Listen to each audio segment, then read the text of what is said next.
हकीकत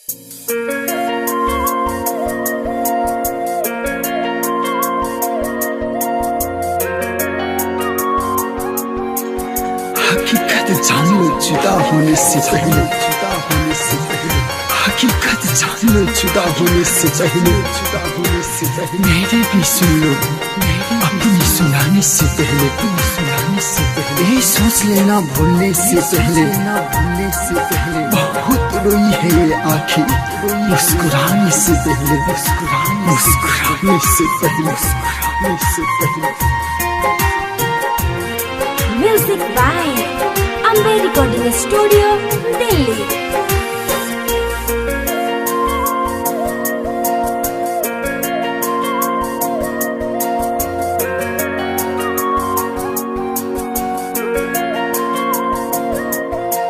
जाने के जुदाई अपना कैसे सह पाई बड़े, जाने के जुदाई अपना कैसे सह पाई बड़े, यही लगनिया में हो जाई विदाई रे, यही लगनिया में हो जाई विदाई रे।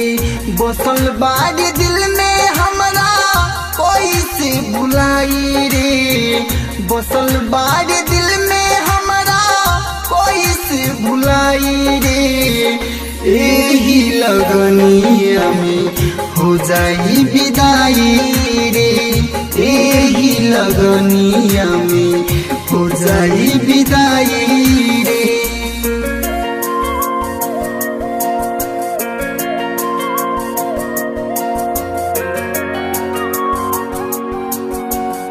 रोती हुए आंखें कभी झूठ नहीं बोलती, रोती हुए आंखें कभी झूठ नहीं बोलती, क्योंकि आंसू तभी आते हैं, क्योंकि आंसू तभी आते हैं जब कोई अपना दर्द दे जाते हैं, जब कोई अपना दर्द दे जाते हैं।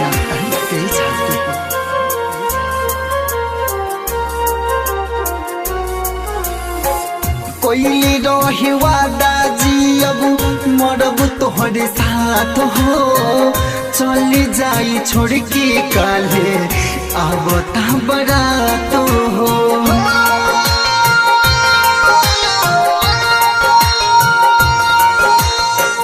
कोई रहे वादा जी अब मरब तोहरे साथ हो, चल जाई छोड़ के काले अब बरात हो।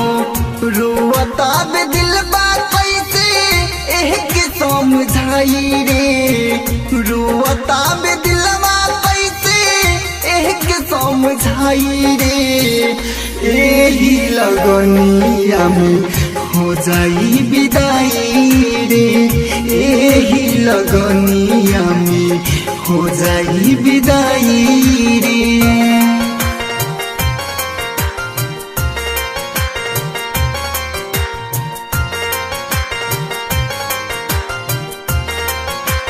हमारे टूटे तो हालात कुछ ऐसी थी, ख्वाब हमारे टूटे तो हालात कुछ ऐसी थी, आँखें पल पल रोती थी, आँखें पल पल रोती थी,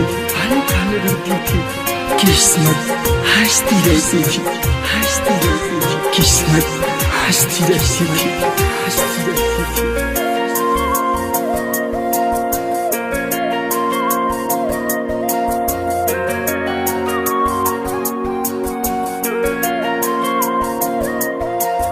कहतरिया के जानम हमके भुला जा, राइटर निसार सुना दे दिहली साजा।